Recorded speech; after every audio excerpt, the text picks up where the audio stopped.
నవగ్రహాలలో చివరగా చెప్పుకునే విచిత్రమైన రూపం కలిగిన గ్రహం కేతువు. ఇతను రాహువుకు మిగిలిన సగభాగం.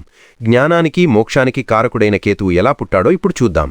ఇదివరకే మనం రాహువు కథలో చెప్పుకున్నట్లు క్షీరసాగర మథన సమయంలో స్వర్భానుడు అనే రాక్షసుడు అమృతం కోసం మారువేషంలో వచ్చి దేవతల పంక్తిలో కూర్చున్నాడు. సూర్యచంద్రుడు సైగ చేయడంతో విష్ణువు తన సుదర్శన చక్రంతో ఆ రాక్షసుడి కంఠాన్ని నరికేశాడు. అమృతం అప్పటికే గొంతు దిగడం వల్ల ఆ రాక్షసుడు చనిపోలేదు. తెగిపడిన తలభాగం రాహువుగా ఆకాశంలోకి వెళ్ళిపోతే మిగిలిన మొండెం శరీరభాగం కింద పడిపోయింది. ఆ మొండమే కేతువుగా మారింది. కేతువుకి తలలేదు కాబట్టి మహావిష్ణువు అనుగ్రహంతో మొండెము కింద ఒక పాముతోక చేరింది. అందుకే కేతువుని చిత్రాలలో సగభాగం మనిషిగా కింద భాగం పాముగా చూపిస్తారు. కేతువుకి తలా కళ్ళు లేవు కాబట్టి అతను బయట ప్రపంచాన్ని చూడలేడు. కేవలం తన అంతర్దృష్టితో భగవంతుణ్ణి చూస్తాడు. అందుకే జ్యోతిష్య శాస్త్రంలో కేతువుని జ్ఞానకారకుడు మరియు మోక్షకారకుడు అంటారు. అంటే మనిషికి భక్తిని ముక్తిని ఇచ్చేవాడు కేతువే.